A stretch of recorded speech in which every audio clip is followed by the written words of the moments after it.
What's up, guys? Welcome to episode number 100 and Kevin LePage of the Always Race Day podcast presented by the Karl Auto Group. I'm Connor Ferguson here with Noah Nelson, Caleb Sluha, and Josh Olmstead. Any of you guys ever get really pissed off at your internet company and want to drive a car into it?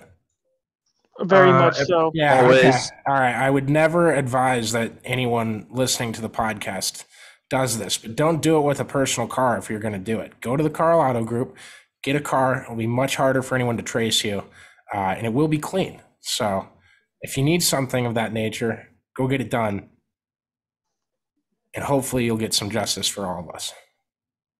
Noah used to make jokes all the time about when he had AT&T as his Wi-Fi. We should probably not.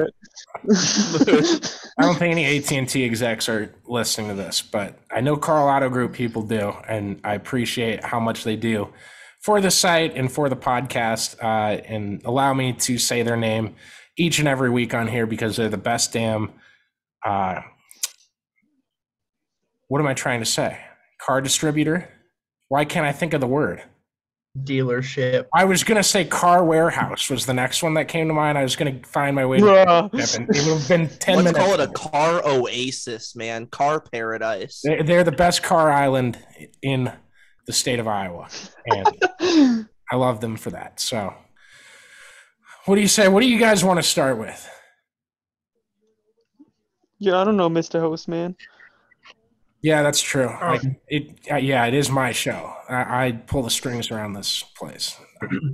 Can we talk about how I'm the guy who correctly picked the IndyCar winner? Because I feel like we just should say that I correctly picked the IndyCar winner. We're jumping into this right away. I knew you were gonna bring it up on the podcast too. Oh, I absolutely. literally the second that you were like, I feel like you guys should all pay me for picking McLaughlin. And I was like, he's gonna bring this up when we talk later tonight. And sure enough, here we are. Is this in a hidden group chat? Because I didn't see these messages.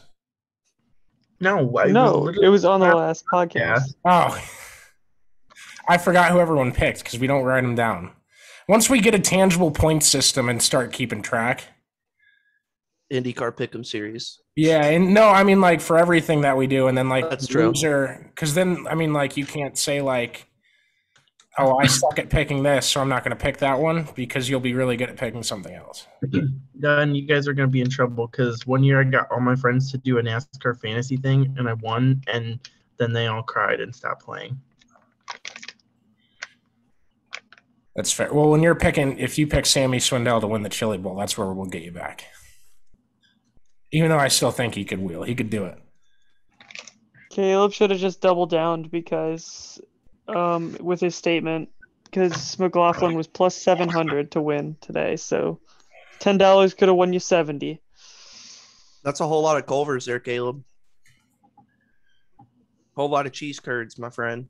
It's a whole lot of new sweatshirt and blanket because I just dumped popsicle all over myself. Caleb, what are you doing? I just told you. Dang, Caleb, that's pretty unprofessional. That's not what I was saying, but I was trying to squeeze it and it exploded all over me. Oh sorry, boy. I was trying to get What's that?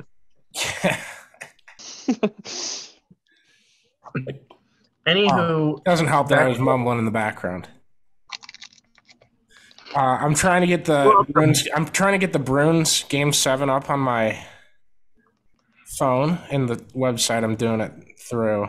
It just wants to keep freezing, so that might be a lost cause. We got to talk racing anyway. We got to focus up. The NASCAR race getting rained out put IndyCar basically on center stage today. Freaking killer of a race.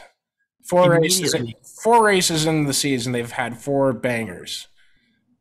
And I think today on social media, I noticed more people, and I guess, we could start with this, but I noticed more people today going, I didn't really enjoy F1 this morning, but I'm watching IndyCar and this thing freaking rocks. yeah, I did notice. Yeah.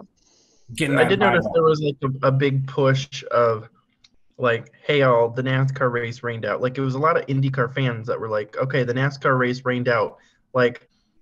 there's no other racing, for the most part, like go watch IndyCar. So there's a big push on that part, and hopefully some people understood. I mean, they were battling hardcore for the lead right off the bat. Like right after turn one, there was an intense battle for the lead, and it was a good strategy race. I mean, just nothing over the top, crazy, ridiculous, but there was just like the steady excitement throughout the whole thing.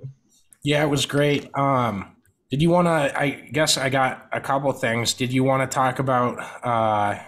We could name this segment or something, but caution flag debate, the broadcast, Team Penske, and the last one's a wild card. That's mine, so that one's going forth. But you pick, Caleb, or someone. Wait, what are we talking? Like as far as what? From the IndyCar race. Oh, broadcast was magnificent. Yeah, so we'll talk broadcast first. I just don't have an order I want to go in, and I don't want to make a decision. ADHD brain, like I hate making decisions, no matter how big or small they can be. But if I gotta pick a fork in the road, like I'm gonna stand there for 10 minutes and procrastinate choosing or thinking about choosing. The broadcast, like one full screen commercial during the entire race. So the F1 fans in my mentions saying that they have commercials, and I can't believe they have commercials during the action. Like a little 5-year-old that can't go 5 minutes without I will say you stopped me at that point in that rant. Yeah, no, listen. I will say the disappointing part of what you're saying though is when you were streaming on the app. Yeah, that's weird. So the app they haven't dialed in the two-way. Nope. Well, they have until they haven't, because for a split second you see the side by side and you're like, oh, this is cool, and then it's gone. Yeah, I think they do it on purpose, but that's rough. Yes. I also will not blame anyone for their online broadcast because the audience isn't there, right? Like we saw the stats, it's like less than 4% of your audience is watching online. Which blows my mind that it's only that little. I mean, when they ran that exclusively on Peacock race last year and the ratings were below 500,000, I said that makes a lot of sense. I don't think there's that many people that have laptops. Yeah, I mean that does make sense. That like I would expect that it's not going to be that big, but you would think that it's going to be higher than 4%, of the audience. Because until that stat came out, I thought it was a little bit higher. Probably 10 to 20 if I were to guess. But now that stats up, like I don't think, if you have anything higher than 6% of your audience watching online, I think you should consider yourself lucky. And I suppose the World of Outlaws have 100, so they just kicked everyone's ass again. Yeah, that's a disappointing part is I hate to see that we're like going side by side, but then I just get a full screen commercial. But yeah, I mean, it was a solid broadcast and race all around. Like I said, nothing super like crazy exciting, but like you're not going to have that every single race. I don't even want to like brush past the broadcast like that, because on top of the only one full screen commercial, every other commercial is side by side. It's on NBC. Okay, so Fox's excuses here for why they have commercials and when they're on Big Fox for the Daytona 500s and they have so many more commercials and they blame these things. Well, IndyCar had no problem doing it today. No problem whatsoever. No, that's literally my thing too, is as I've watched IndyCar throughout the year, like the commercials don't feel as painful. And I that's why I hate the discussion whenever, people like me go on the internet and they say, the amount of commercials is just ridiculous. I hate that the response is, well, we have to have commercials. That's not what I'm saying. Like I watched the race and I didn't feel like the majority of the race has just been commercials. And even to top that, it's not, we're going to go to commercial break for the 18th time. And then they come back and let's check out the KFC replay before we go to the credit bank through the field. And then we're going to get the Applebee's driver of the week. And that, like, it is just so bombarded. You mentioned that many sponsors and didn't even bring up Toyotathon? Yeah, like Freaking Toyota-thon, dude.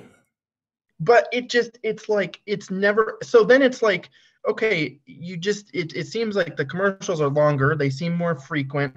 Plus, then throughout the race too, you're still just getting bombarded with stuff. Where then it's like you sit down and watching IndyCar is a pleasant experience, and I don't feel like I want to throw my TV through a window. That's good. I'm glad you feel that way. I think today might be the first time in my entire 22 years of existing on planet Earth that I watched a stream broadcast with Caleb at the same time, and he didn't say a word about the commercials. That's good. No, I think that says a lot. So, and you didn't miss much during the commercials, like, especially when it goes side by side, I'm like really trying to pay attention, and like I'm checking boxes in my head. I'm like, okay, I know who's driving that car. That car has a different paint scheme this week, this and that. Because it's objectively harder to see an IndyCar's paint scheme. There's less body panel, you know. Question. Because I don't know off the No, top I of my don't. head. I don't wish they would keep the same paint scheme all year. I think that's stupid. I don't know. So on Fox, when they go side by side, the commercial screen is bigger than the race screen. Yeah, and it was like that today. It was okay. That's what I didn't. Yep. I didn't know if it was or not. So that's why I was curious. I'd say maybe I would say they're the same size. maybe 16 pixels bigger. Well, that doesn't matter. I was just curious if it was still equal or whatever. But yeah, no. Every race I watched of IndyCar this year, like the broadcast has been solid. That's another thing too. Pay Lee Diffie to be at every race. I don't care.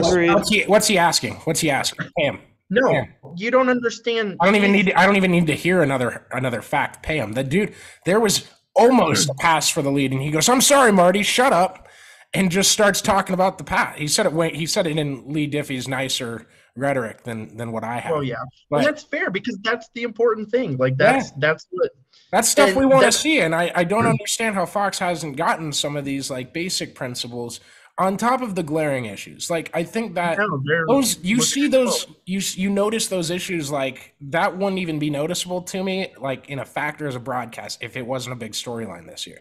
The only reason it's noticeable is because you're failing on like the big stuff that everybody notices. And so the little things that you don't do right, even more magnified now because everyone's looking for them. You call your audience keyboard warriors on Twitter, and now you're under a microscope. Congratulations. Who, me?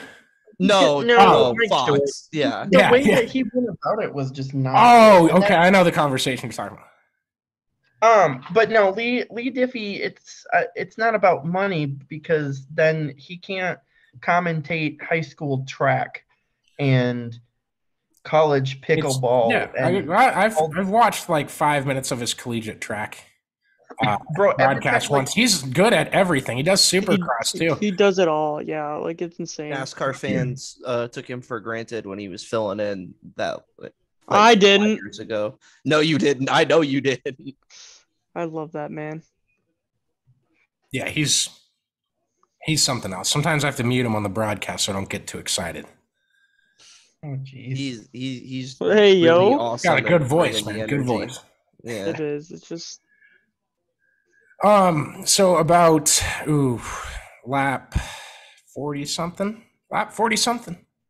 I should write these down at some point. But Stingray Rob, 44. Thanks, Josh. There we go. No, that's your department. You're the Rain Man guy. Josh is one up in you right now. But lap 44, Stingray Rob completely washed out in the grass, just stranded there. Car sitting there. Everyone knows he's there. He's on a straightaway. He's off the track by a lot. He's not close. I shouldn't say not close to the racing surface, but everyone knew where he was, and it was easily avoidable. But IndyCar waits, and they'll do this sometimes. This is kind of normal procedure, but they wait to throw the caution so that the people that want to pit before the caution comes out can go in and pit.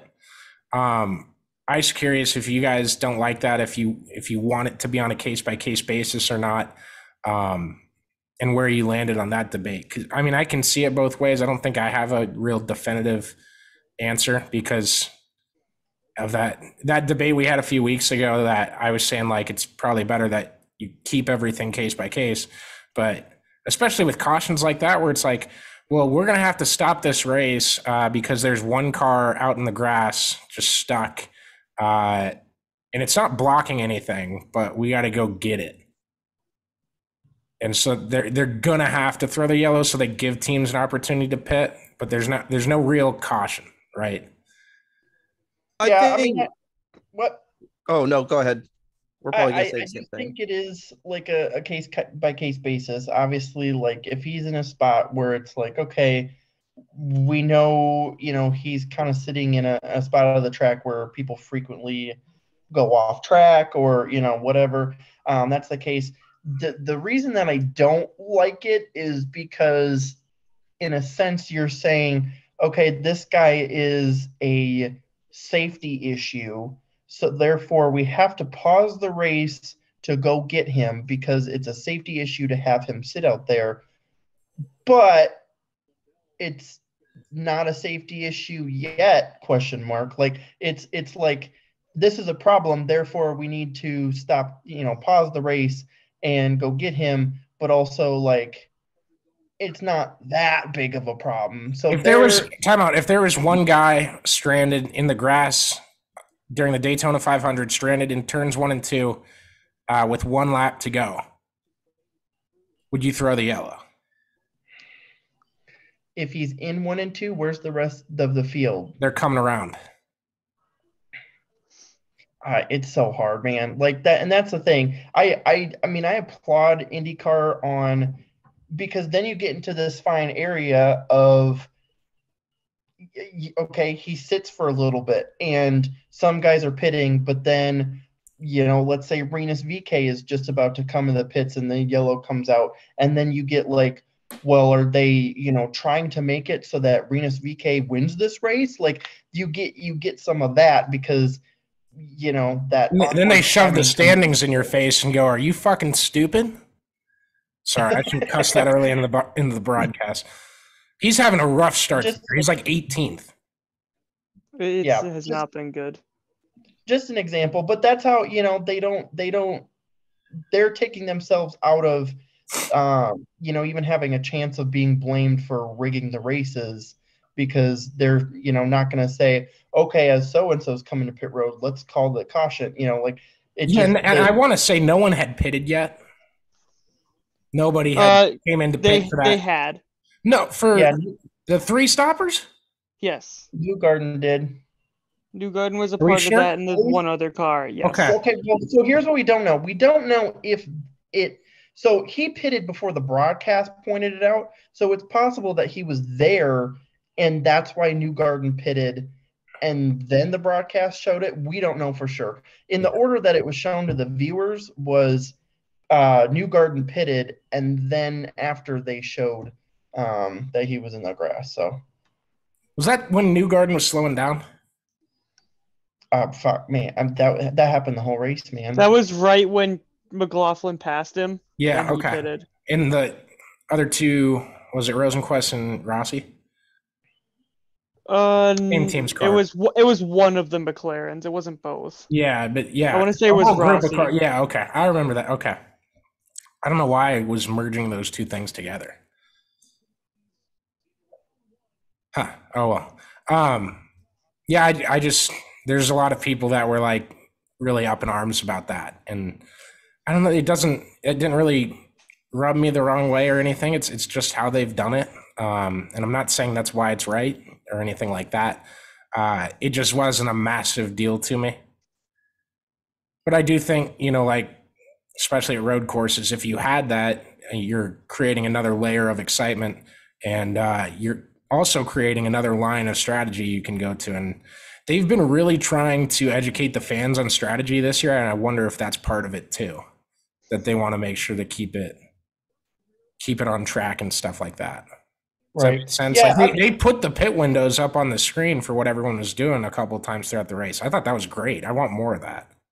Yeah, I mean, it's been fantastically done, and yeah, I see both sides of it. I always try to, and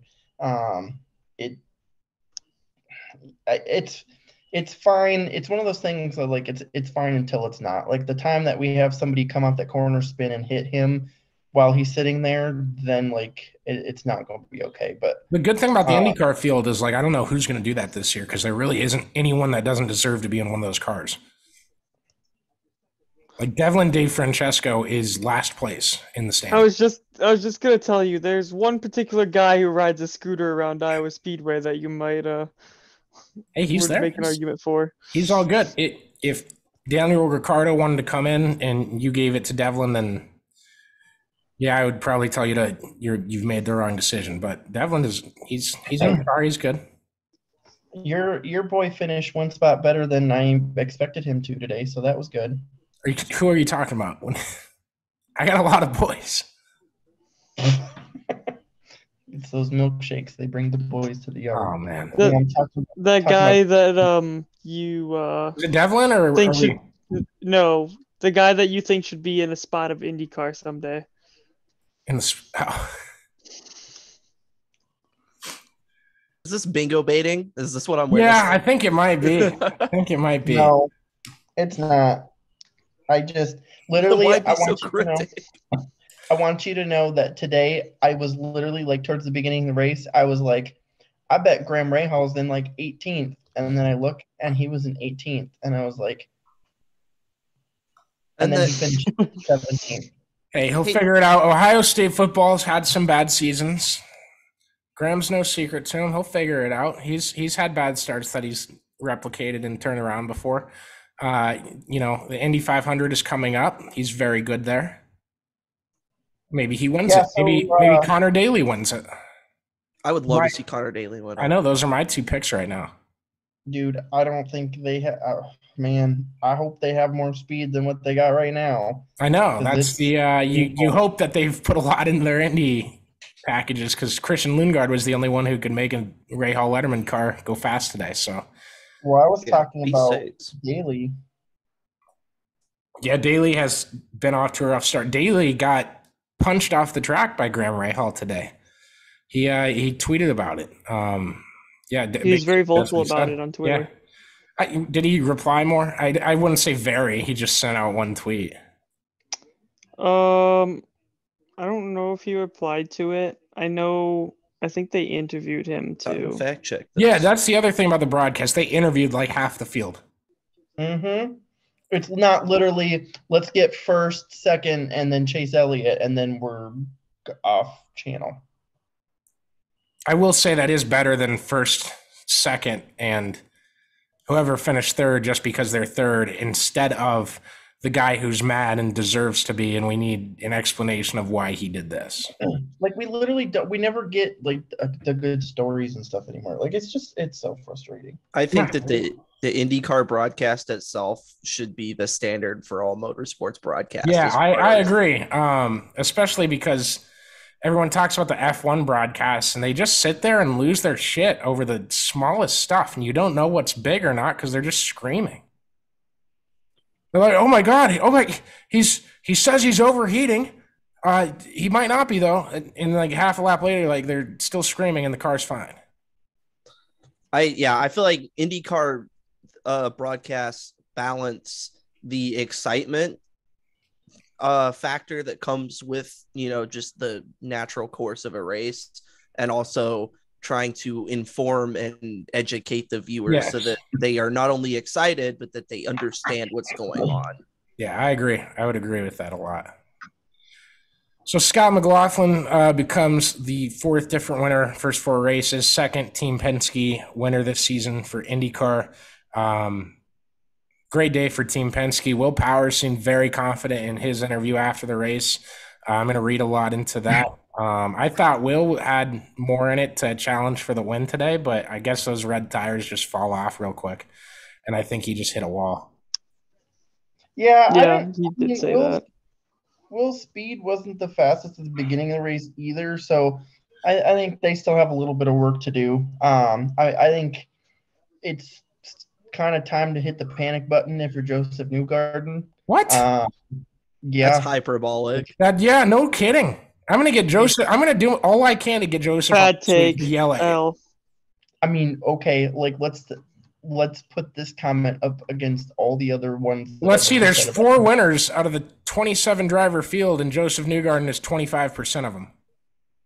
Yeah. In his Bus Bro YouTube show, it's 50% of them. Joseph Newgarden is 6 in the points, minus 25. And what panic button are you hitting? He just had suspension issues after getting touched. He is ahead of Will Power. You don't have to mileage out an engine or anything. He's fine. The guys that have to just for the common fans listening, if you were hearing the words mileage out an engine today, there's a reason that Colton Herta was so lackluster last year, was because he kept having to mileage out engines because he blew one at the wrong time. And basically it gets in a cycle, the way IndyCar engines work and how many miles you have to have on them and how many miles you're allowed to test with them. It gets very difficult to manage your engines, which with whatever method and rules they use, like you have to have enough miles on an engine to get it to where it's in pristine condition to run for however many races you want it to run for. But like you have to get to that number before you use it in a race pretty much, or you're going to risk blowing it. And so there's a couple guys doing that this year, and I'm going to look more into it this week because I want to keep track of this and have a list. But like that's what's happening to those guys when they say mileage out engines.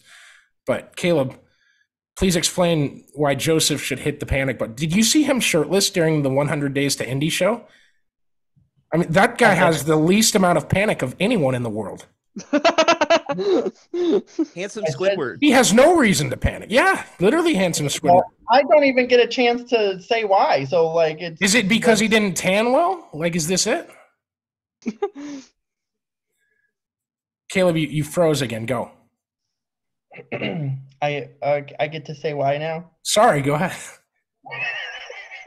Like, literally, I remembered the mileage out thing, and I wanted to mention that before we moved on.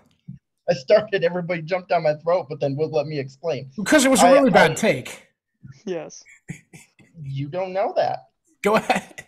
First off, I'm not saying that we're fully, like, smacking the shit out of the button, like, ready to have 4-alarm, panic.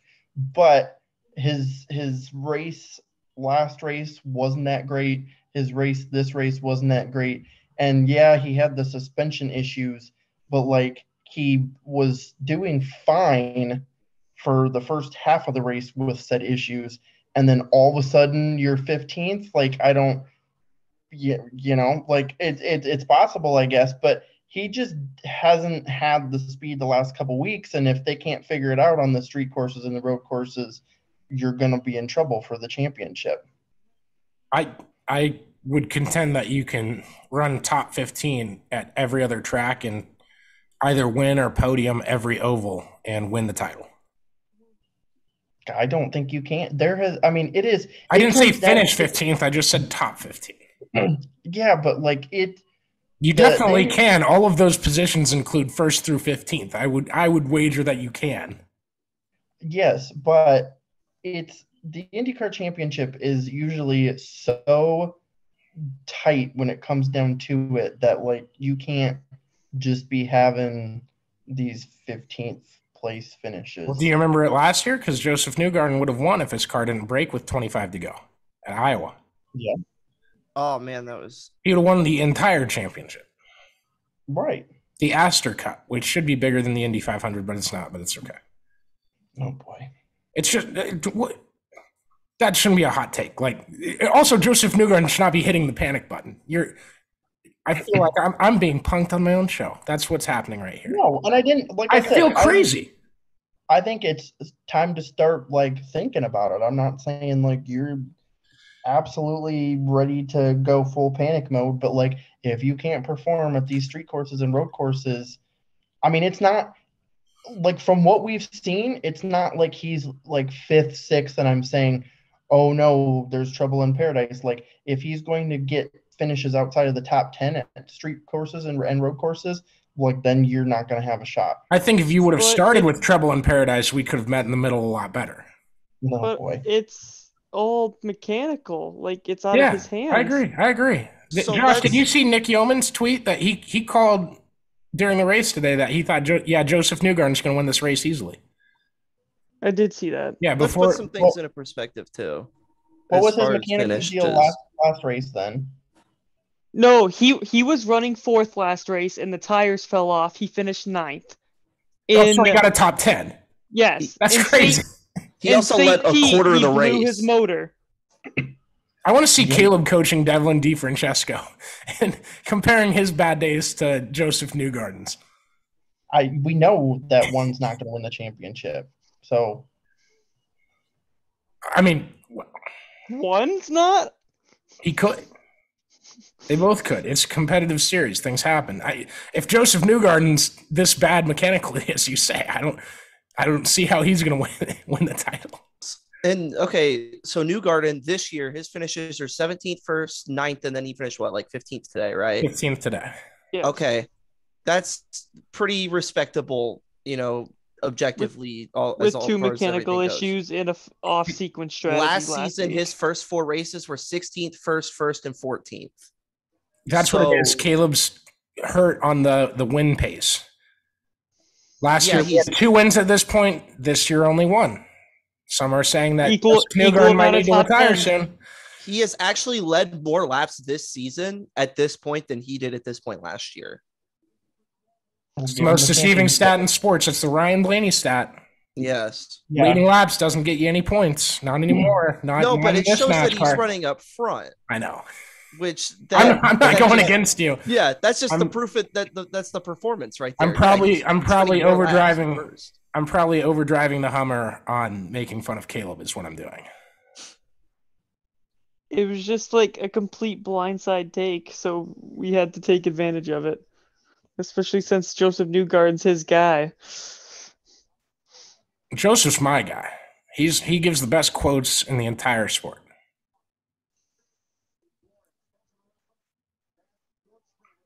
Josh is making a duck face at me trying to contest that take. This whole episode is just going to be titled Joseph Newgarden. If you're a dirt fan, we're getting to it. I promise. Sorry for this. No, but Joseph always you ask him a question, you can see him think about it, and he will answer the question. He's not going to no comment anything. He's not going to walk away from an interview. He can be funny with it. There's guys that are funnier sometimes, but not 100% all the time. You know how many no comments Alex Palou has said in the last 365 days? Probably 642. He's probably legally obligated to I was just going to say, there's a period of time where he was... Well, if I signed a contract to race for another team while I was under contract for the team I'm currently racing for, I mean, I don't know how many people I'd be allowed to talk to, but also I don't know why I'd be that dumb. Wait, you can't just rip it up? You have another copy? Are you kidding me? You actually have another copy? That's nuts, man. Technology, wild. Just such a weird story. Maybe we'll get it again this summer. Who knows? Nothing could have prepared any of us, I think, for IndyCar silly season this last year. So, and nothing happened. That's the thing, too. Yeah. There's nothing Jimmy Johnson's not here anymore, and Alex Palou is still there. Okay. And Rossi's on a new team. Yes. Okay. Yeah, that's fair. And he's still running where he was running last year, as is Rosenquist, who ended up not losing his ride. But we're only 4 races in. Things can change. I think we're still kind of early. I think teams put so much into May that the first 4 races almost – I don't think anyone out there is not trying or anything, but it just feels like a preseason race. It feels like, it matters. It doesn't matter as much almost. I don't know why. Oh, the Bruins lost. Oh, man. Yeah. How about that? The greatest season that never was. Hey, I just want to say, if you thought the Bruins were going to go 16-0 and wreck through the NHL playoffs, you're a big NBA fan. Go away. You actually keep watching hockey and learn about real sports, but I could not believe how many people were saying that. I thought it was 5. They're just good in the regular season. Yeah, that's great. If you mismanage the goalies, and they did mismanage the goalie today, I don't know what you're expecting. So I'm glad they're out, though. We don't need to do the greatest team in hockey history, because that's going to be those Tampa Bay Lightning teams, at least for a while, until Dallas three-peats coming up here. This is going to be a hell of a podcast episode to reshare in 4 years if that actually happens. Anyways, I had a couple of stats that I found today on social media. I've scrolled Oh boy, past. here we go. Yeah, it's good. Today in the IndyCar race, there's 175 total passes on track during the race. Pretty good, right? Not bad. Solid. This morning in the F1 Grand Prix, I think at Azerbaijan. I don't know if that's a brand or something. Azerbaijan is a country, I'm pretty sure. It's not Bajan. Okay, my bad. Pronunciation error on my part. They had a total of 13 passes under the green flag. How about that? 13. 13. F1 is not legally allowed to drink today, nor drive. Gosh, that's... I have one more stat, Noah. Nope, this is a good one. In NASCAR Cup Series Geico 500 at Talladega Superspeedway, April of 2023, BJ McLeod recorded 122 green flag passes while finishing 37th. Now, like 120 of those were from pit stop green flag passes. But that is still more. If you took out 120 from that number, still more than 13. That's pretty insane that they can't have more than 13 green flag passes. Between that, and they almost had a bunch of spectators get turned into chunky marinara. Yeah, I don't understand how they in a World of Outlaws, I guess infield or pit road. There's not really a pit road. There's a work area. It's not really marked, but people know where it's at and people are around. And everyone is looking and they're aware that cars could be coming and don't get hit. And I've never seen someone in the infield at Knoxville get hit in the last 2-3 seasons that I've been there on a regular basis. Not one time.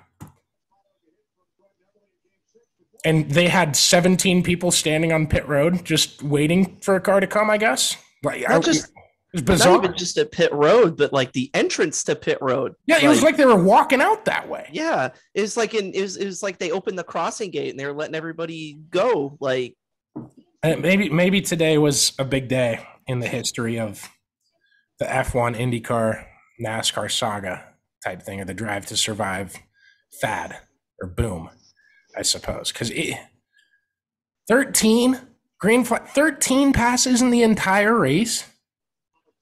And then you have the FIA sitting. I think I wonder would who could have possibly let the spectators on the track. Didn't they summon themselves to the steward? Yes, they literally summoned themselves. Good for them. That's great penalty system they got over there. It goes right along parallel to their licensing system of what you need to drive in Formula One. Just, oh man, like it's just insane to me. Insane that we're still watching the same thing. And maybe, like I was saying, maybe today's the day that it clicks for some people. But yeah, like televised convoluted elitism in motorsports. It's a great way to. I wish I could put that on a shirt. I think there might be a chase outside my apartment. I'm hearing the sirens more prominently than I was. Okay. This podcast I can hear an episode it. of Cops. I did. Yeah, I did a sniff check. I don't think it's a fire, so that's good. Well, We'll find we're out. glad We'll for find that. Yeah. No So crispy Connor tonight. right. We will have a bonus episode after the NASCAR race on Monday. I'm not sure what time we're going to record that. That will be the episode that we interviewed Joey Gase on. We did that interview last week. It's fantastic. He gives an answer during it where he touches on a few guys that we touch on, a few characters that we touch on the show regularly, and it was all in the same answer. So it's fun interview. Great guy, great person. I would say first and foremost of Joey. But it's great seeing them do well this year in the Xfinity Series, and hope you guys enjoy that. Aside from the rest of the racing weekend, you guys have anything that kind of excited you? Or I guess I got to ask Josh, did you have any more IndyCar takes from today? Because I love the. want to let you get them off your chest. I love this narrative. I guess I wouldn't say narrative, but That Joseph Newgarden sucks. this story coming out that McLaughlin versus Grosjean. And I didn't think it was it wasn't too spicy. I think Lee was just trying to play it up a little. I think it's hard to call something a rivalry. Aren't you talking about Dixon? No, they've been talking about how this. You remember, you have your two outstanding guys that always go for it each and every week. They were talking about it being Grosjean and McLaughlin. Gotcha. Yeah. I understand Grosjean is 5th in points right now. I don't think he'll finish the season in the top 5. I'm very curious. He's the guy that I look at every week, and I'm like, I wonder how he's gonna do this week. I just think that he's one of the most interesting stories on the grid every week, and regardless of where he's running, I think he makes it exciting. Yeah. He doesn't have the same recklessness as a typical dirty racer, but you almost just have less trust in him because of where he raced before. Not even he's just taken a while to get into that seat, and I think today he took a major step forward into hopefully someone else taking the name Mr. F1, because if he doesn't screw up, I can't really call him that. There's no point to. He looked really looked great today. He held his ground. He did. He just overdrove. Yeah, he just overdrove. I think at the end when his car was going away, but who wouldn't? I don't think he even did either, because I think McLaughlin would have passed him at some point in those laps. He was just faster than Griffin. So he continued to pull away. And then I would have thought that with how fast Will Power was coming, at some point you got to let him by, because the other cars behind you are 16 seconds back, and you're good. You can save your car. You don't have to push it. And he just stayed there, and he held the position. He finished 2nd. That's a lot more points than 3rd in IndyCar. That's a huge result for him today. Yeah, I just would have loved to have seen him, not overcook the corner the once or twice that he did, and maybe delay the inevitable a little longer. Just as far as a racing standpoint, Power might have been able to get to them quicker if they were battling, and we could have had a 3-car battle, or even just McLaughlin v Power for that. So I think that would have been fun, but overall, Grosjean's, he's taken some really big leaps, I'd say, in the last year. Sure. Yeah, same thing with McLaughlin. He came from sports car racing, so it's entirely different beast. It's not even open wheel, and for him to do as well as he's done and picked up what they do in America and what IndyCar does is awesome to see. And especially considering how different supercars and open wheel Indy cars are. Did I say sports car?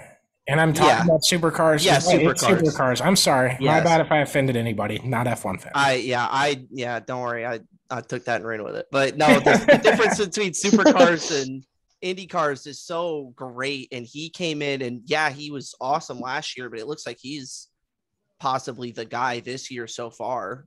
But I was waiting for you to say the difference between supercars and Indy cars are just a few fenders here and there. I thought you were going the other way, the way you phrased it. Sorry, go ahead, Josh. I just think that he has taken major strides from this year to last year, because I kind of put him in the category of how I feel about Colton Herta, where he always finds a way to step on his own feet. I wouldn't say that's this, obviously he had his Texas incident, but I don't think, from what I've seen so far, he's learned some patient driving and some of the passes that he sets up. Well, had that, and he had the accident at St. Pete, right? Yeah, but and in the last 2 weeks, he's had podiums. Yeah, and that's where Mr. F1 came. Yeah, I'm not going to put that on Grosjean, though. I think I specifically put it on Grosjean. That's what I'm trying to remember what even happened. I don't remember right now. He was on the outside. Yeah.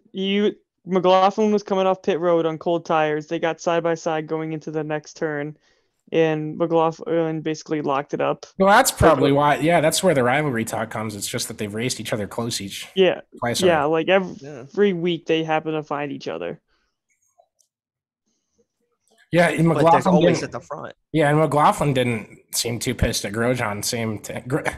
Grosjean blamed the race result on them calling that yellow and letting cars pit.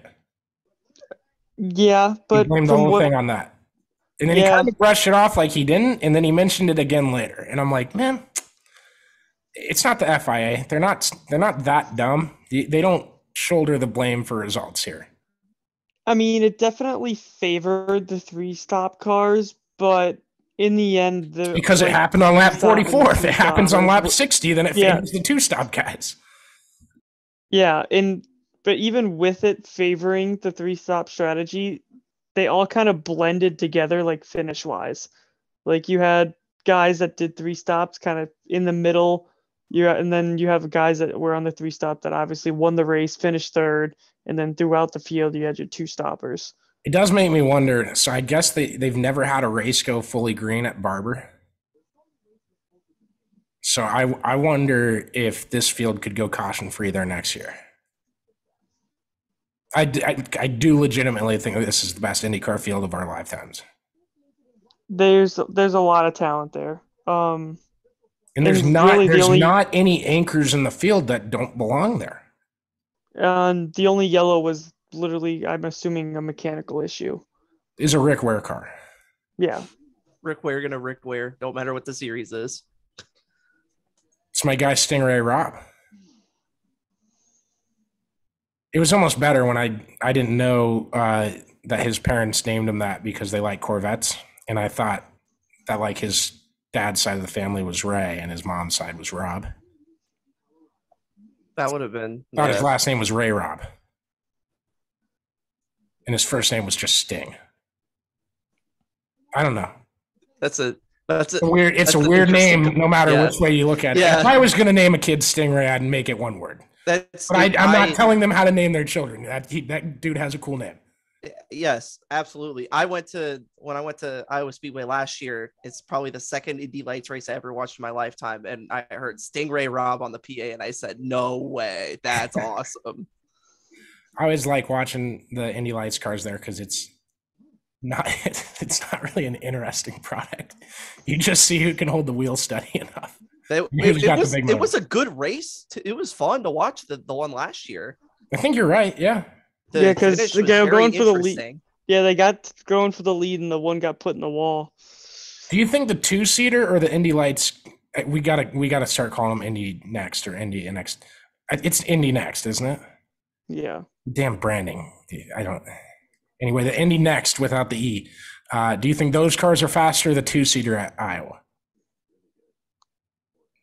Like I want to say the Indy Next cars, but I don't know. You would assume you would assume the Indy Next cars. I think we were going like 145. I'm so bad at judging it off. I think that's what they told me. I don't remember asking. Like I don't ask these like questions where I'm like I could learn something here for like a later day. I never thought I'd be comparing the speed of the two cars. I was just wondering. We'll have to find out sometime. All right, Josh, you got anything else? I think I covered all points. Awesome. Caleb, suck it. Chase Sexton won again today or Saturday. That's great for you. It is. He's 18 points back in the standings, and the rumors that he's going to Red Bull KTM are heating up by the second. Little disclaimer here. I read a rumor like 3 weeks ago. I haven't heard anything since. I'm just hoping a lot. Caleb basically painted Chase as my favorite Supercross rider. I think we all have. And it was the episode after I said, I think he just sucks. So the timing of it was both funny. And then also like the week after was when I first heard those KTM rumors. And that's my favorite team. I just cheer for whoever's racing for Red Bull KTM. And Chase is cute, funny, and good at Supercross racing. So I'm dancing on everyone else's grave that they gave me a favorite driver, and he ends up being the next Kyle Larson of Supercross. Next Kyle Larson of Supercross. Ryan Villapoto, Ryan Dungey. I could have said a lot more names than Kyle Larson, but is what it is. I saw someone on Twitter call Romain Grosjean the greatest driver in the world today. No shit. I think I'm just a little backwards in the head, like from seeing it. That gave me whiplash hearing it. Yeah, he was like, when he can settle into the car, he's like the greatest in the world. And I'm like, man, Travis Pastrana wants a word, as do 100 other people I could name off the top of my head before him. We should put out a podcast like that sometime. If we see a tweet like that in just 10 minutes of me naming people. I wonder how that would do.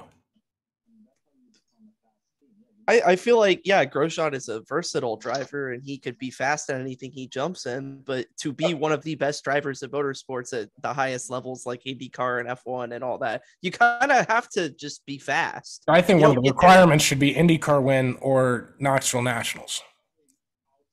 Because Kyle Larson doesn't have an IndyCar win yet, so that would be where the asterisk comes. Yeah. Next year, maybe. Yeah. He'll have some chances. Well, no, this is about Chase Sexton, though.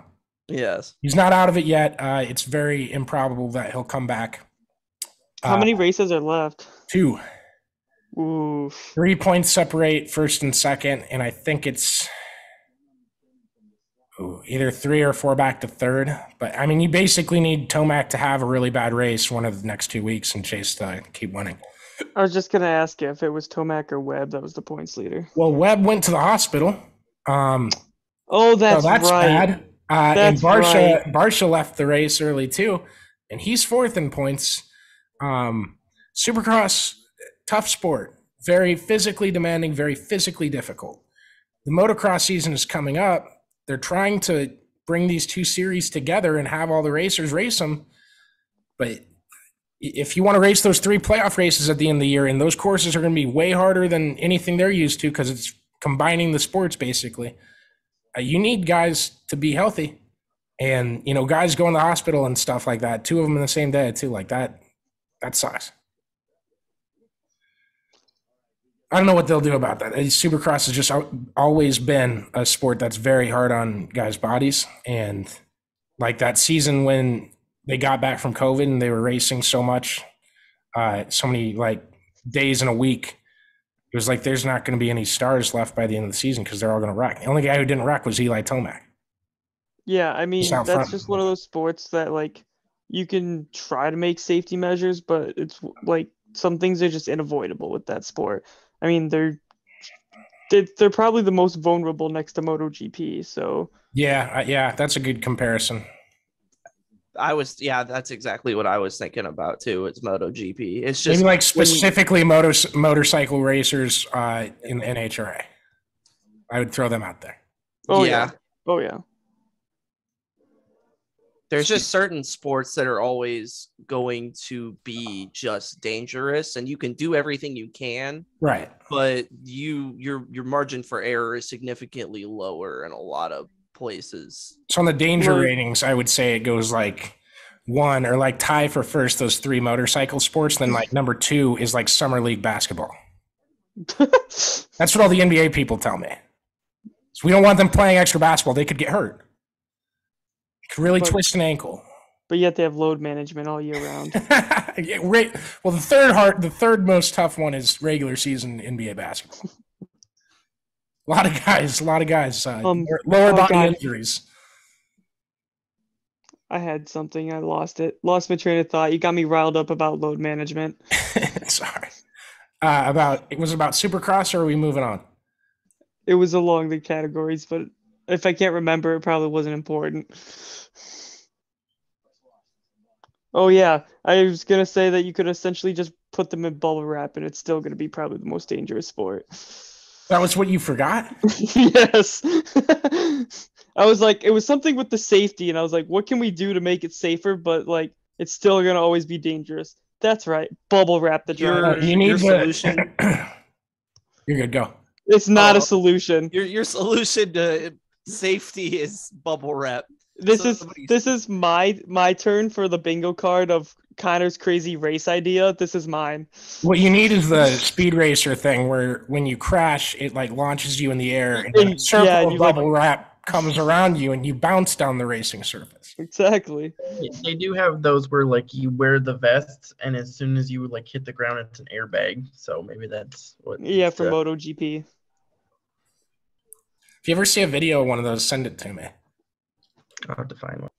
That's an interesting concept because I never thought that would be like an actual thing that Yeah, I know. I guess I didn't know they had them for MotoGP. I know they have them for like actual motorcycle drivers. Some of those Where guys, like, I question if they can fall or not. Because, like, I grew up watching, this is going to sound weird. I grew up watching Fantasy Factory, the Rob Dyrdek TV show.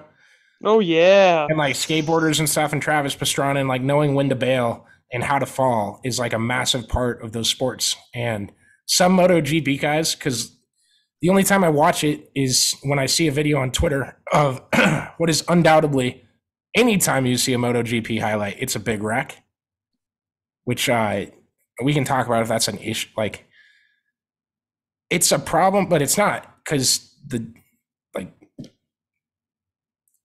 I have two separate rants I want to go on right now, and I'm trying to figure out which one to dive into. I was just gonna say I was gonna like mute people that tweet politics on Twitter, because I'm tired of someone digging into like every single quote that a politician says and going like, how could you say that? And it's like, well, he's obviously going to say that. That's the dumb point he wants to make, and he's trying to get you riled up for whatever reason. I don't really know if it's political gain or not, but like, it's just annoying, and you're not going to stop people from tweeting dumb crap. So on the MotoGP highlights, like, yeah, if we didn't glorify wrecks that seriously hurt people, that'd be great. As long as the guy's okay, you know, yeah, I share the wreck, I suppose. But every time I see a MotoGP highlight, it's a really tough wreck, and the guy either knows exactly how to fall, or it looks like he's a rag doll, and he's just there. And it's I assume they're okay, because I wouldn't be seeing it if they weren't. But it's always just like, man, this looks really fucking dangerous. Yeah, I mean, it's hard. Like, they're going so fast that it's hard to make it not a bad wreck when it happens. All right, let's get to probably the biggest story of Sunday, is that the World of Outlaws broke the news that they're going to be having a docuseries based on the 2023 season over Twitter today, just in a tweet. Said it premieres next Sunday. It premieres, if you're listening to this, Sunday at noon Central Time, Sunday, May 7th on Big CBS. That is really much sooner than I thought. I didn't see a release date when I heard about it. There is not a release up. I was looking for a release today. And yet, Josh, did you send me a video of a MotoGP? Yes, of the MotoGP. Okay. You can see it kind of. It's not very significant, but you can see it slightly deploy. I'll check it out later. People are just going to listen to me go ooh and ah a few times. Pretty much. And be really confused. No, but yeah, the World of Outlaws show, like, it's massive. Like, you're getting a doc. So what I was talking about with my dad, like, there's no negative to these, because IndyCar just premiered one, and I got to go watch it. So if we all watch it, do you guys want to review it? Do you want to do that for the Indy show and the Outlaw show? We can do that. Okay. I'm here for it. Awesome. So yeah, that way it gives me more of a reason to watch it, so I'll actually knock it off my list. I have a to-do list. It's pretty long, and like, watch said TV show. Whenever that's on the to-do list, it's usually not near the top. So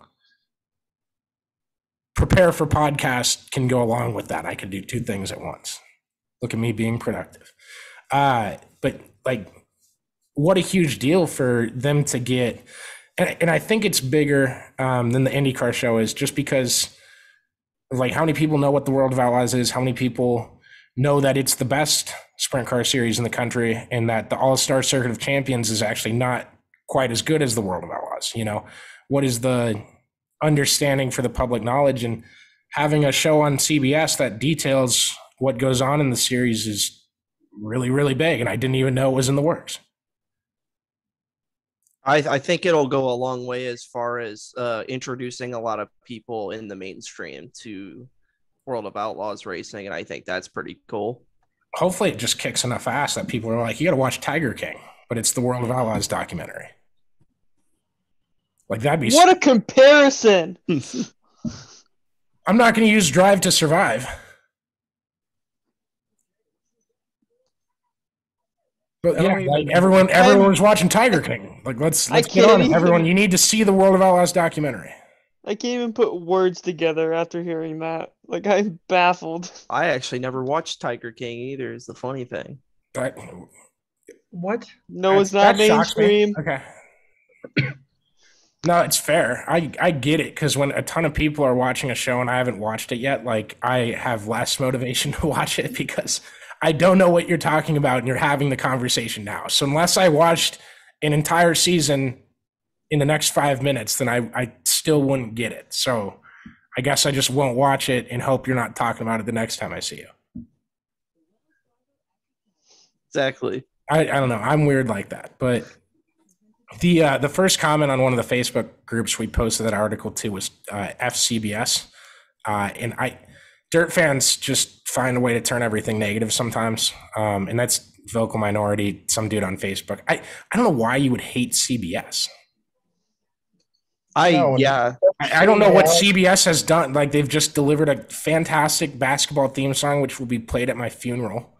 They host March Madness. I don't know what technically they own the Impractical Jokers. I just don't see a negative to what CBS has. They host SRX. They're going to have this World of Outlaws thing going. ESPN's got SRX.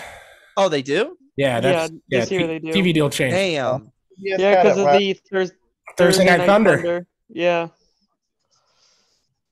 But no, I mean they did have the SRX, and now they're doing World of Outlaws. So like, kudos to them for at least trying to keep some racing on. Maybe if they're doing World of Outlaws, maybe they're in on this TV deal.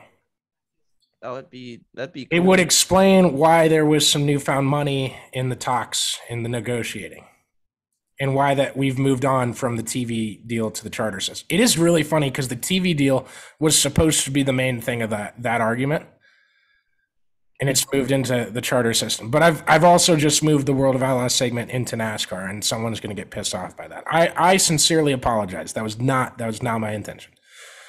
Josh is raising his hand. I think he's the pissed off guy. Nope. I just found a tweet, and you're gonna get absolutely a hard on for this. Oh Lord. This is okay. Landon Castle tweeted. Oh yeah. Okay. Yeah, you can read this. Yeah, I know what this is. NASCAR drivers are the most versatile professional racing drivers in the world. More surfaces, racing styles, track types than any series. F1 driver is truly specialist focused on singular style of driving, while a modern NASCAR Cup Series driver must be jack of all trades. Yeah, can't say I don't agree with him at all. That's the exact type of phrasing I used talking about when the schedule was released for this year, and it included that street race that Damon hates. He's not here to hate on my street race. I'm here to brag about it. But yeah, most versatile schedule in the world. There's a lot of quotes from a lot of F1 defectors to different motorsports that I absolutely love. I read those in the comments. We should have done all this in the F1 segment. Yes. I don't know, maybe we'll share them tomorrow or something. Maybe I'll put them in next time an indie guy says something about F1, maybe I'll put it in a article and say, here's some other times where IndyCar has embarrassed Formula One. Aren't you just so happy to do that? I would be. Yes. It would just break Connor's heart, actually. My calling card. Yeah, I don't like making fun of people.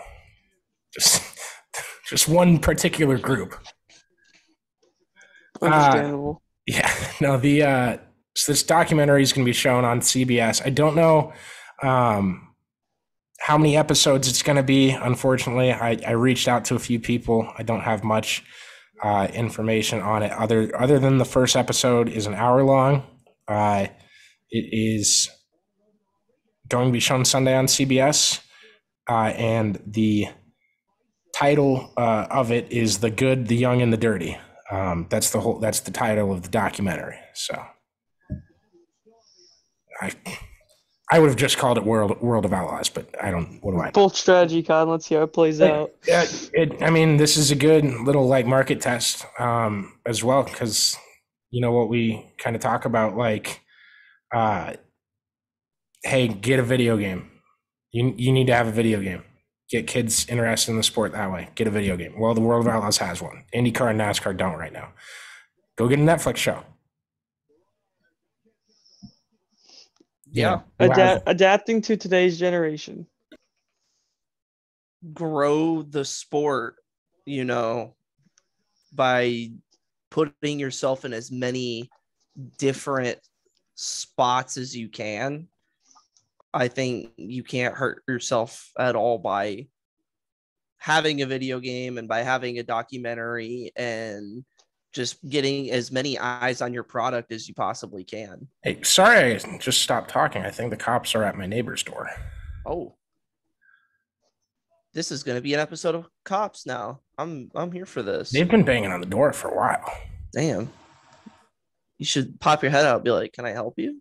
We're trying to record a podcast. Yeah. I'm trying to do my job. You're trying to do yours. I get it. If they This didn't answer, takes some precedence over the serving of justice here, man. if they didn't answer the first time, maybe they're not going to pick up the second or third. Okay, let's talk about how women feel about you calling them all the time. Like, come on.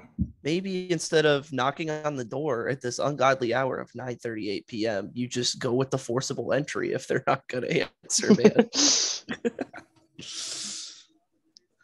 Yes, but over the weekend, Brady Bacon picked up his first World of Outlaws victory of his career down at Hobstadt. I almost said Terre Haute. I'm dumb. Awesome to see. Brady is a fantastic dude. I don't know if I told this story on the podcast, but the first time I met him, his crew went back to celebrate a non-wing Corn Belt Nationals, I think they were called, for USAC at the time, a win at Knoxville. And his crew just went to celebrate. So he was like, I got to go get my crew before I do an interview. And I'm like, do you want help pushing the thing back? And he was surprised that I asked him if he wanted help pushing his car back to the pits. So we just pushed it, had a great conversation. Super, super nice guy. And not many people that don't have a World of Outlaws one that deserve one. So it was good that he got that one. David Gravel pulled out of the race early. He won Friday night. And now, after his DNF last night, he's 50 points back from the championship leader, Carson Macedo. Brad Sweet is 12 back from the lead.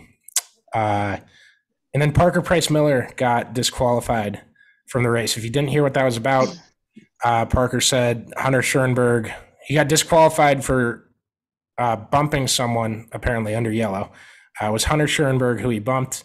And basically he said in the tweet that the 55, that's Hunter,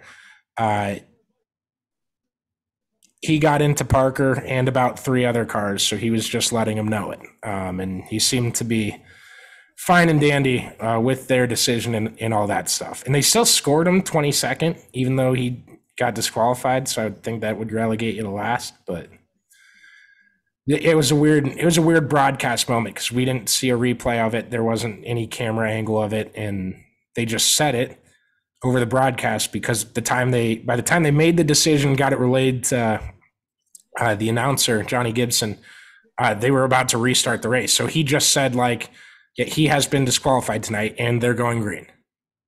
So that was weird if you watched that, but yeah, it is weird. There's kind of like 2 different types of disqualifications out there. There's like, you're disqualified, meaning like you essentially never pulled the car off the trailer, and then there's you're disqualified as in like where you sit right now is where you finish the race. So it's because at Hawkeye Downs too, like we've been through it where we'll call it like disqualified, but really like you just got parked. You got parked where you sit basically. And then there's disqualified where like you're not getting any points or pay, like you essentially didn't even show up to the track. Yeah, and I would assume there's a designation of some sort with that. I can't imagine that he didn't get any money for racing Saturday night, but I also don't know. I don't have any confirmation on that. So if anyone does, let me know. Tweet me anytime. Yeah. I mean, obviously I don't know for sure, but typically if he finished 22nd, then he would have gotten the pay for 22nd. Like typically that's how that works. I don't know how they do it or whatever. Yeah, goes it would beyond. only make sense if that's how they were scoring it, but also it's just a press release they're writing up on the results. So who really knows with that? The good news is they're getting a docuseries, and it's not a negative. It has become kind of a boom, kind of a fad that people are trying, different sports are trying to grow through this rather than something else. But the World of Outlaws are being an attacker on the marketing side. They're not just doing their normal stuff. They're not saying this guy who missed 3 races is back for 2 straight weeks. So be happy about that. Please. They gave up saying that he's back, but this week I can't wait for Bowman's commercial. That's what I'm excited for. I want the same damn thing. That's what if he Bowman said. doesn't get a commercial, there's no Coca-Cola 600. It's just Alex Bowman is back. As it should be. This week, instead of Chase Elliott is back at Dover, it was a picture, and it was, these are Chase Elliott's stats at Dover. And I was like, oh, okay. Like, we're saying the quiet winner. I mean, I get it. And like, he's the king of Dover. He's going to win tomorrow, Caleb. It's just funny to me that it's like Chase Elliott's back. Who do you think's going to beat Chase? Josh Berry? It'd be really cool if he did. Yeah, Brad Sweet's not in the race. Brady Bacon's not there. They're not going to beat him. Well, I suppose Larson's racing, but still. Josh Berry's ready to chase a NASCAR championship for Jeff Gordon. So, anybody can chase a NASCAR championship. JJ Haley's chasing an F1 and a NASCAR championship. That's why they call it the chase. That's why they call it the chase for the Cup, Caleb. Something like that. Chase has won at Charlotte. Damn, I was going to reference Chase Sexton in some way, but yeah, Chase Elliott's never won at Chicagoland. Yeah, watch Chase Sexton win at the Chicagoland Super Motocross playoffs. Really tie it all together. All right. They should still be racing at Chicagoland, but yeah, I agree. I think this car would kick ass there. We've had that conversation of which tracks deserve 2 races before, so I don't think we need to echo it. But yeah, July should have one. Slipping and sliding. I wish the World of Outlaws were back at Bristol. I wish Bristol would be covered in dirt again. I've got all my takes. They've all been the same. We're still having 3 races. Can we get a damn Knoxville race in? Because I'm tired of almost getting there and then the race gets canceled. That's halfway on my drive on Saturday. They canceled. Man. Because of the rain. So you just need to pay attention to the forecast.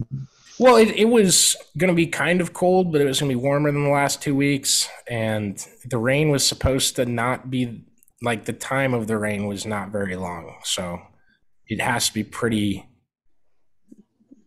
hard rainfall to really deter Knoxville. They've got one of the best track prep crews in the country.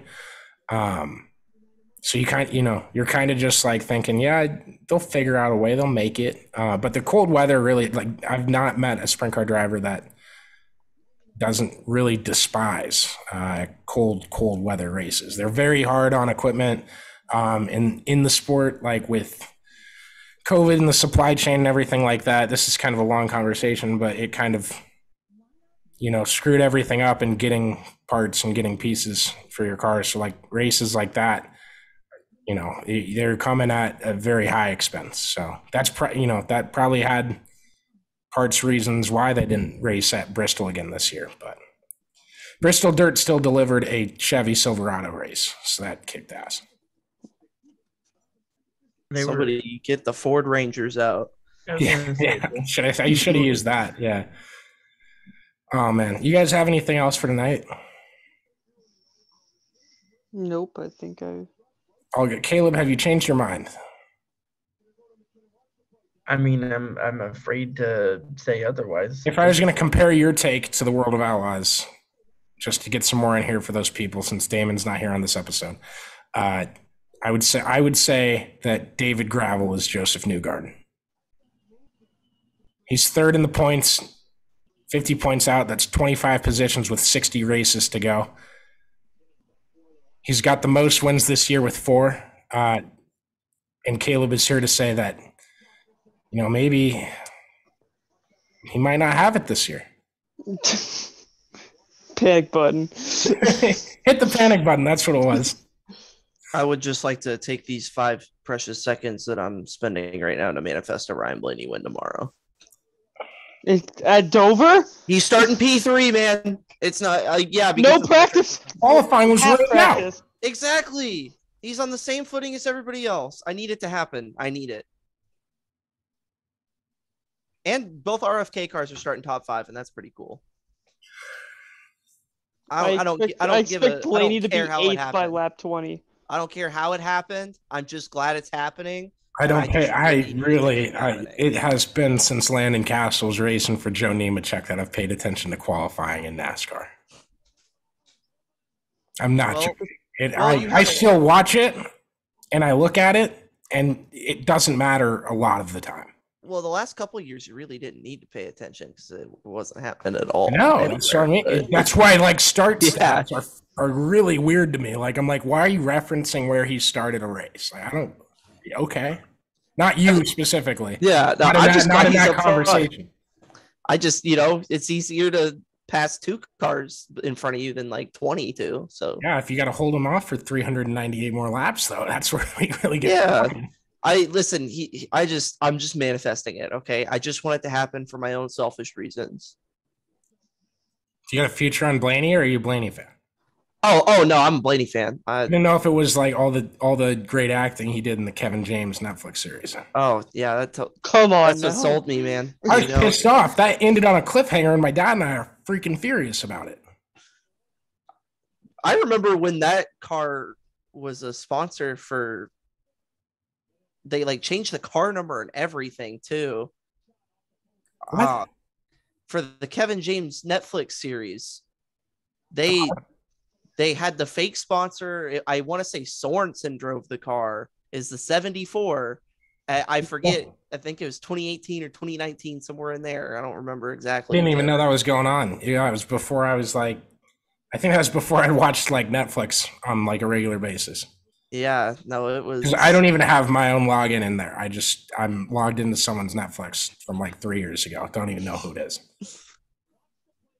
I probably remember it because it's Reed Sorensen, but yeah. You said the Kevin James Netflix thing, and that was. I'm realizing how long ago it was.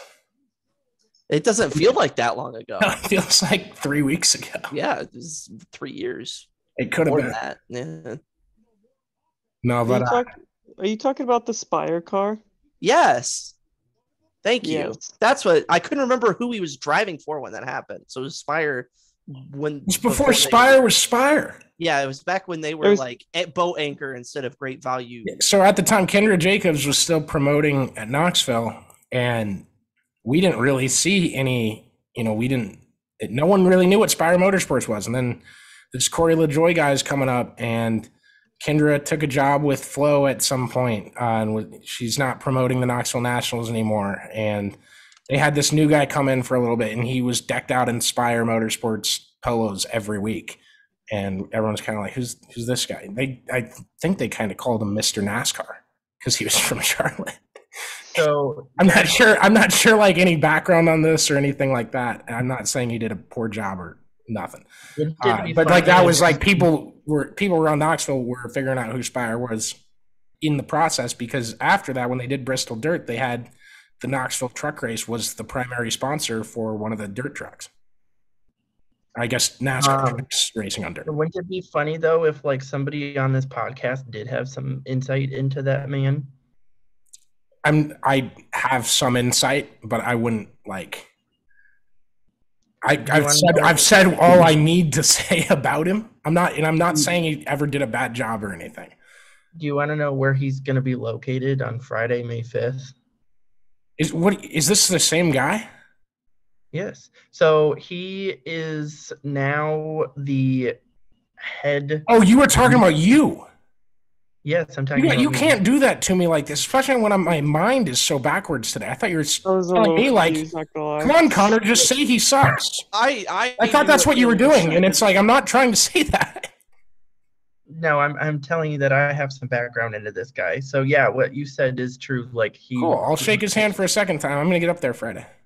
Yeah, he was at Spire, and then he went and he did like the NASCAR national stuff. But he is the head like NASCAR weekly racing guy now, like the home tracks. So he is going to be at Hawkeye Downs for their season opener Friday. Awesome. I really want to learn. I really want to learn more about the NASCAR Weekly program because at the tracks that I've seen it implemented at, they just put NASCAR logos on the trash cans, and that's the amount I can see of it. So yeah, I'm sure there's more. That's what I want to learn about. Yeah. And it probably would have changed since I like knew about it a couple years ago, but it is pretty cool. So like it's our first time being a NASCAR track. It'll be our first weekly race with it. And I know like they've had trouble getting people registered for memberships and stuff like that. So they're actually flying in a couple NASCAR people from Daytona to help assist with getting everybody registered and checked in and do all that. You're just turning this into a networking trip for me. It's I mean, it's I'll pack extra Adderall, no problem. I'll be ready. Oh boy, I'll be jazzed up. Nothing like legal amphetamines. Want to talk arena football or NASCAR? Let's do it. Let's go. Both. Yeah, Come World on. of Outlaws, we'll get it in. We'll get everything in there. you have to let me know what your plan is, and we'll talk about all that. So Sounds good. Well, do you plan for the weather to be an issue? oh man, I haven't even looked. Because I if I come up, it's going to do that, and I'm gonna be mad. We'll make lemons out of lemonade. I'm not concerned about that. I'm just ticked that it's raining all the time now. For now, it looks fine. Real It's been quick, down here too. NHRA today, Antron got kicked in the first round as a 4-wide tournament, so 3 rounds. Ron made the final, lost by 1/10 of a second to Robert Height in funny car, and I believe Austin Prock won the top fuel. So NASCAR fans, that name will be a little familiar for you because he's raced some NASCAR stuff. A lot of personalities there. Did any of you guys watch Full House? You're all like 25-year-old white guys, so I assumed you grew up watching Full House like me. A little bit, yeah. There's an NHRA motorcycle rider named Joey Gladstone. Yeah. Very smart. They had another light controversy this weekend where where someone just didn't get staged within 7 seconds of the first person. You would think that after how many we've seen on these weekends when they go 4-wide, that it would be a resolved issue at this point. Because they just don't get staged quickly enough. Got to figure that out. But no, and Joey Gladstone, he's a defender of that. Just get staged. That's all it is. I'm trying to find it where they also had in the 4-wide deal they had father versus son versus son versus son compete against each other. There's no way that was in one of the top 4 classes, but yeah, I'd believe it. I don't know. I just briefly saw it, and you got to start bookmarking tweets. That's I just bookmark every tweet that could be important for the next 48 hours, and there's a lot of crap in there. But there, yeah, I'm seeing things I remember a lot more clearly. Right. Yeah, it was they all had the same last name. It was like a Hispanic last name, and I'm trying to remember what exactly it was. But this couldn't get problematic at all. Ooh. No, there's nothing wrong with saying that's what it is. Caleb's going to piss off every Joseph Newgarden fan in the entire country of Mexico. What the hell? All the Pato fans. Oh, that's true. You want to go after Argentinians? But no, it was pretty cool. So it was a father. That's a callback to the Juncos Hollander stuff from last week, just so everybody knows. Okay, Caleb, go ahead. It was a father and all 3 of his sons that went up against each other today, from what I saw, and I don't know what class, but I wish Dennis Anderson stayed in a monster truck for a little while longer, so we could see that at the World Finals or something. Yeah. Thanks, Josh. All the Andersons. on the truck at the same time. Well, they got Ryan Anderson. He drives Son of a Digger. Yeah. And then Weston and Adam are both in Gravedigger trucks this year. God, the daughter, Kristen, is also in a truck. So, yeah. Okay, yeah, so, you've made that very clear. I'm just dig. It was in Pro Stock. It was in Pro Stock? Pro Stock. So newcomer David, and I'm going to butcher this, Quadra, lines up along brothers Fernando and Christian and their father, Fernando Sr. You would think Fernando Sr. would be the first name mentioned in that sentence. Well, the brothers are all grouped together. That's sweet. Oh, that's badass. I didn't even notice that. I watched it on TV. I'm sending it to the group. But yeah. My grandparents were over for dinner, so no one yell at me for that one. But no, that's awesome. Anytime you can get something like that in there, especially like I don't know what their team situation is or anything, but I know Pro Stock is the division I know the least about. Because the motorcycle division has Joey Gladstone and then the guy that like doesn't wear shoes all the time.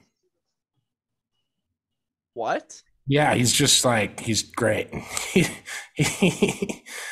There was some interview, I forgot what, he just walked up there with either sandals on or he didn't have shoes on or something like that. That's wild. It's like a real free spirit. I don't know. You got to ask Damon when he's back. Damon said like next week I'm out for the podcast. And like now I freaking, Damon, if you ever miss another podcast, I hope he's listening. This is my goal here. I want him to text me about this at a random time when he's listening. I need you on here for the 5 minutes that I need you for an HRA. Which is funny because this is the most like we probably ever we've talked about it, and it's so like if you're listening and you want your stuff talked about more, and we're baptizing slowly Caleb, Josh, and Noah into World of Outlaws. Okay, we will get there. You got the Dirt fans are the loudest. They're the best. I love them to death. Second family. But if you're an NHRA fan, be vocal about it on social media, comment on stuff. I'm not saying like share every story we write about this or that, but make it known you want us to talk about that. Make it known you want us to talk about the Cars Tour late models and asphalt late model racing and all this stuff. The Joe Shear Classic. Which, by the way, is also Sunday, the same day that World of Outlaws docuseries previews. So the Joe Shear Classic is? Yep, and they have 36 super late models for that event, and the Midwest Truck Series is racing, and they have 32 trucks that are signed up. Where's that at? Madison, Wisconsin. Okay. Are you going out? I don't know. Thinking about it. We're discussing it. We're discussing it. God, the Midwest trucks are so fun too. Are they? Oh, they are. I debated on putting my entire life savings into racing one time, and I decided that I probably should not make that decision. Ooh, that'd been fun. Sometimes I regret it, but do you think that's like a good pipeline to ARCA? I mean, how well would you have had to do in the ARCA Midwest Truck Series to go race ARCA East? Well, actually, I'll take it a step down. ARCA West. I'll tell you now everyone knows where my allegiance is lined up in the ARCA tours. It's hard to really say that, but what I can tell you, and these aren't going to be the best examples, but I can tell you, Majeski has ran Midwest truck races. Derek Kraus has ran Midwest truck races. Natalie Decker ran a couple here and there. What a list.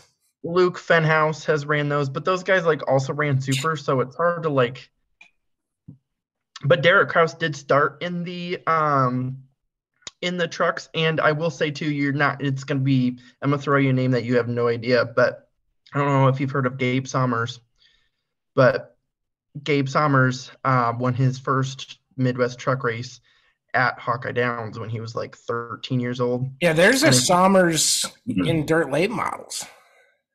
Not the same thing. It's not Gabe Sommers. I'm just saying there's a guy named Sommers. It's Cody Sommers, I think. But he's kind of working his way up the pipeline to I don't know if he has a ride or something. I know he did like the BMR testing when they did that.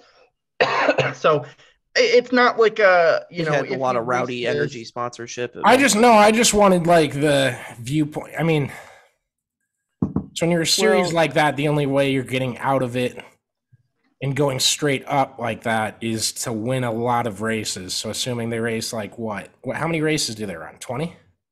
It's probably less than that. They probably 13? Do 15, 18. I would say 7 wins gets you a spot on. It's hard because I mean we all know how to, like, ultimately you have to have money anyway. So it's like, but I would say typically you would. Yeah, no.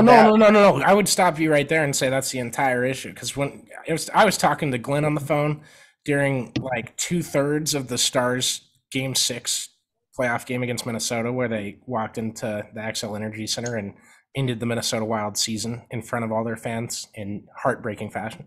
I was talking to Glenn for like 2/3 of the game, and it was the most calm I've ever been for a playoff game because I was focusing on the conversation, obviously.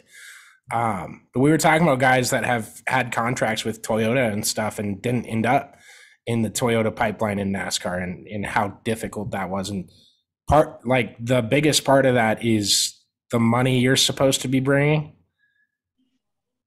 And there needs to be a model where it can't be, I guess it can't be like bring no money, it doesn't matter, but they need to adjust the model to kind of tip it closer to that side than it is now, because they're missing out on a lot of talent.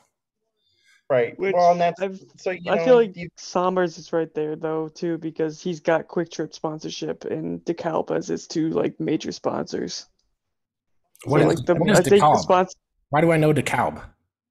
It's like a seed company, I think. Like I would have guessed jeans. Interesting.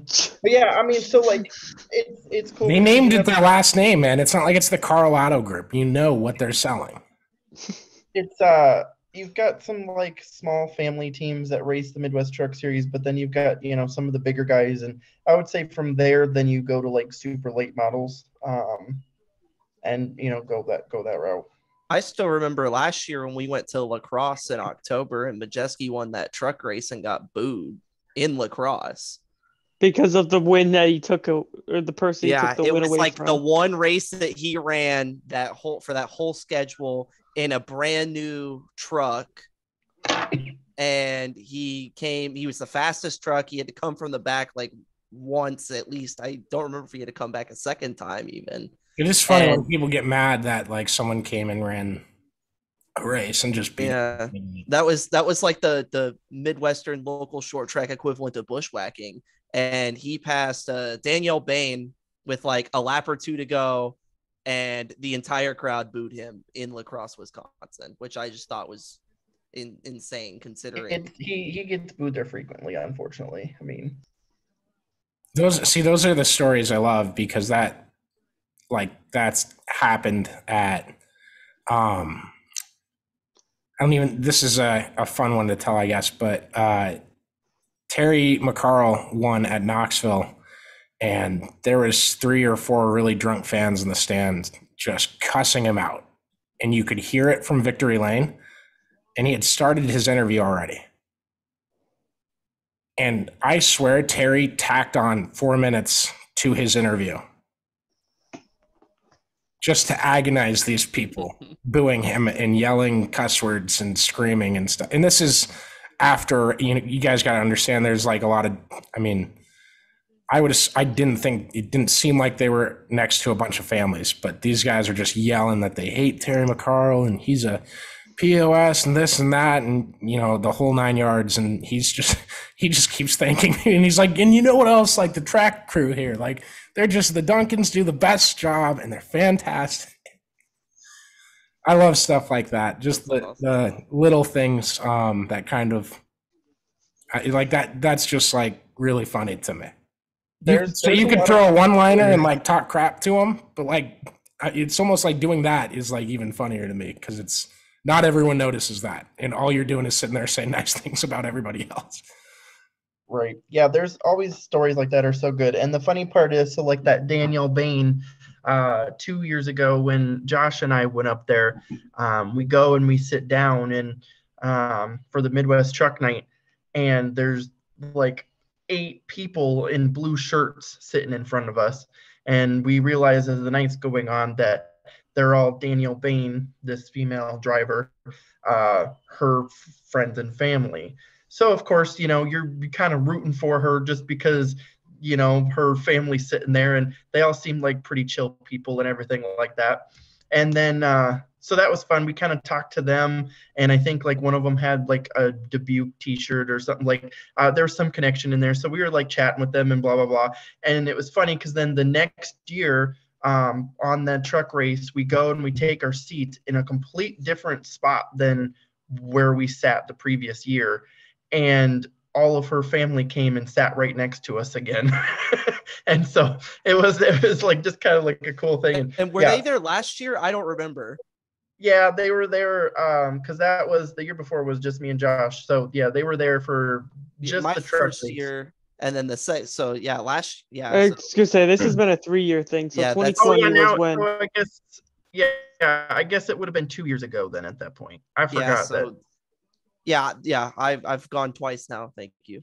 God, the time has just flown. Like I can't believe. I think this is my 8th year. This year, it's just insane at how quick it. I was checking the update on the cops next door. There's no update. No update. Connor, if you want free money on FanDuel, there's a head-to-head matchup for NASCAR tomorrow. It's Martin Truex Jr. versus Alex Bowman. They're gonna avoid that out because he's not racing. They're gonna avoid that out. There's no, Josh, put your entire book on it. I want to see what they do. Can I start a FanDuel account right now? Sure you can. It has been done. Would it all work? It's not legal in Oklahoma, or I would. Is this like, will I get yelled at for fraud? No. Can I say that on the podcast? Why would you get yelled at for fraud? I don't know. It just seems so stupid. You think if you're in the business of doing odds, like this would be something you're on top of because this isn't new news. They don't like to give money away, so that's. No, they just like to give credit away. What? Oh, okay. Oh, you're okay. You're doing an accounting thing. Got it. I'm doing the what? What do you mean I'm out of space? Gosh.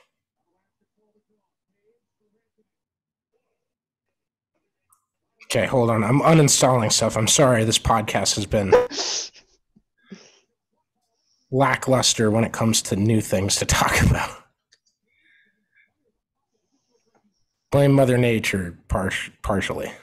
Yeah. I did see. I'll fill some time here while we're waiting. Brandon Jones tweeted he was in favor of the noon start time for the Xfinity race, and Dale Jr. agreed. And frankly, I agree. That's cool. Do you guys like good TV ratings or not? See, no. Are you going to both note, mention, and talk about the TV ratings when they're negative? No, I don't care about TV ratings. That's my thing. I don't really care. Yeah. Well, I mean, like that's like their source of income. Yeah, which is like why I'm not at all qualified to not care about it in that sense. But I just like noon start times a lot better. I don't. See, like I go back and forth on it because like how it's set up right now, like my grandparents come over for dinner to my family's place every Sunday, and we watch the end of the race, then we eat, and it's kind of perfect. Like how that's set up. I understand like if you're going to races and like you're going there and covering it, like the plane ride home late at night, like that would suck. I get why they wouldn't like that. But I mean, there's plenty of stats to show that like the noon start time hurts over the 2:30 or 3 o'clock. Yeah, and I mean, I'm sure it does. It's just, like I said, it's my personal preference. What am I choosing? Birthday? FanDuel says it's nice to meet me. That's nice. Yeah, I don't know. It's a little awkward. I'm not talking to anybody. I'm just filling stuff out.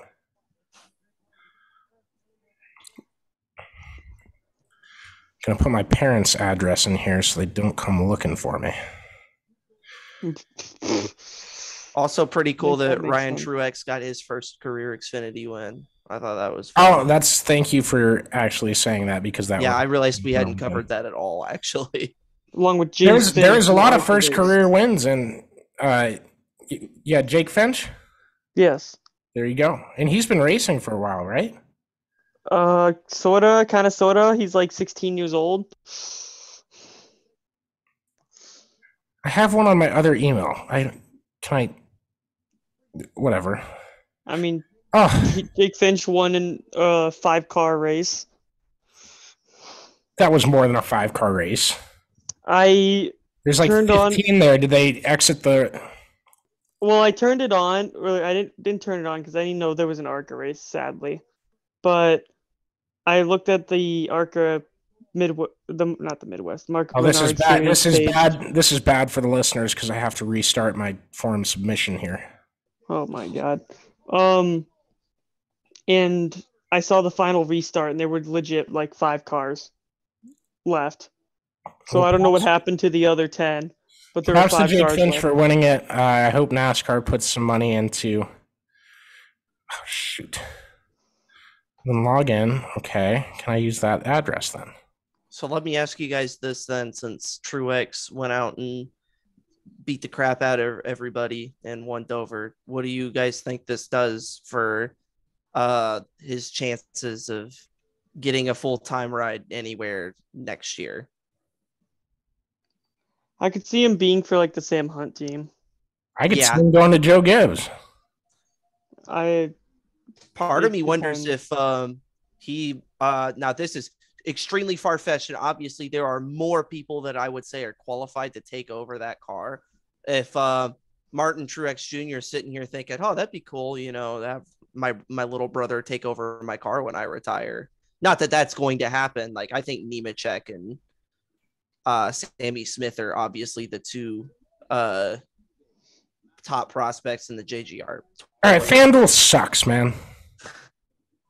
I cannot. No, you guys are dumb as hell. Well, I made an account with a different email address, my old email. And because I made that account, I can't put funds in. Why? Because my verification details have been tied to multiple accounts, whatever the hell that means. Hold on.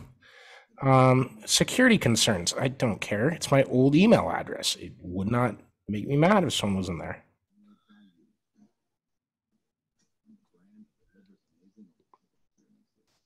I didn't. FanDuel. So I go like that. Reset password. That's fine. Well, you probably didn't have an old email address that you've updated things from, which is just a headache until you finally get it done. Josh, look at my message.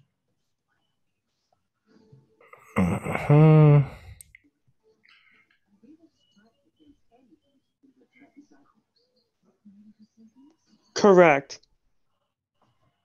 Okay, you guys gotta say what that's about. You can't. You're on a podcast. Well, no. So he's asking me betting questions because he doesn't like understand the terminologies of it. Oh, log in. Okay. It's been months since I've even logged on to this. Why go to create an account again? I want to log in. Yeah, I already have a FanDuel account. There we go. Okay, can we get there? I mean, Noah's just sitting here awkwardly, like I know. I'm trying to. Oh my god. Yeah, I can't. Yeah, I can only do the. Hey, can I pay you $100, Josh? You want to pay me $100? Yeah, I want to bet. I mean, I just spent the better half of 7 minutes trying to get into this website. You're already in it. Can I Venmo you $100? We'll discuss it after. That's fair. Yeah, we are just dragging these poor people through. Well, if you are listening and you have a FanDuel account, by God's green earth, how you got past their security system, I don't know. But congratulations on that, and go get that head-to-head bet. Alex Bowman's not racing. Take Truex. Wait a minute. if you're gonna create a FanDuel account, I'm gonna send you my link. I was trying to. No, it won't, like, it's so. Try a different email. I just registered on the new email, and it came back to me. It was like, you have an old account with this email. And there's no option to just say, okay, I don't care. Damn. I don't know if it's supposed to prevent someone like starting up multiple accounts so they can bet $20,000 on BJ McLeod to win a race instead of 10.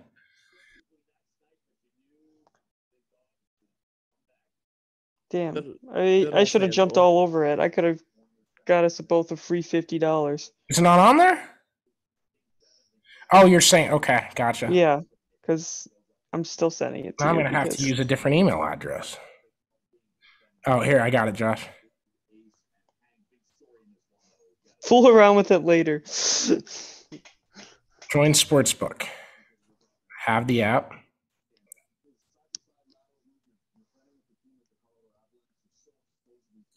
Okay, I don't think it'll let me. Hold on. This is just so dumb.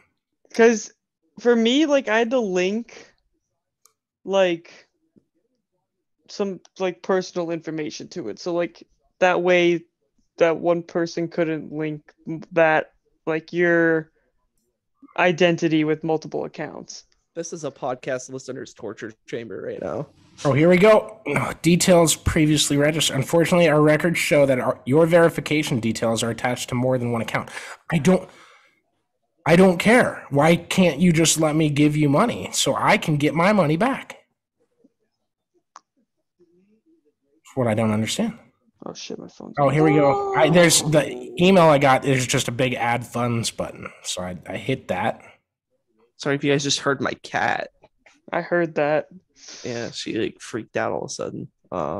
She's probably pissed that she's heard the word FanDuel so many times. Nope, that's just Caleb. I don't want to mention them ever again. I'd actually rather just mention every other sports book in the country than give them good any more NASCAR press. props, though. They have dumb NASCAR props. That doesn't mean good. But I actually. What does DraftKings have for NASCAR more that FanDuel doesn't? They don't have anything. Exactly. There's like 8 drivers there. Exactly. I mean, if someone keeps like monitoring that, they're going to put out a dumb one at some point.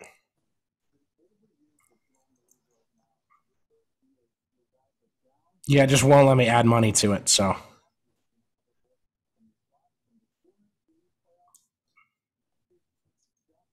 Maybe I'll win it through Josh. I'll let you guys know. We'll update it on Monday's podcast. If you're listening, please go try this free money hack if you can get past the security issues of don't try to set up an account with 2 different email addresses. I don't remember setting up the first account, so that's kind of scary to me. I think they did it on their own. I'll start some conspiracy theories with that. Thank you guys for listening. Especially when Damon gets back, we'll get way more World of Outlaws stuff in dirt racing on here. Weird weekend, a lot of rainouts, a lot of people racing in different spots. But yeah, we'll get these guys on dirt racing and on which ones are big and everything like that as we get in the summer and things pick up. So appreciate y'all listening. We will see you after Dover tomorrow, as will Joey Gase. He'll be on the show on the Monday night episode, I suppose, Tuesday morning if you listen in the morning. So appreciate y'all. Thank you. And big shout out to the Karl Auto Group. They would kick FanDuel's ass if they both had cartoon mascots and they were fighting in one of those video games where the 2 guys fight each other. So love Karl Auto Group. We love racing. It's always race day. We thank you a ton for listening.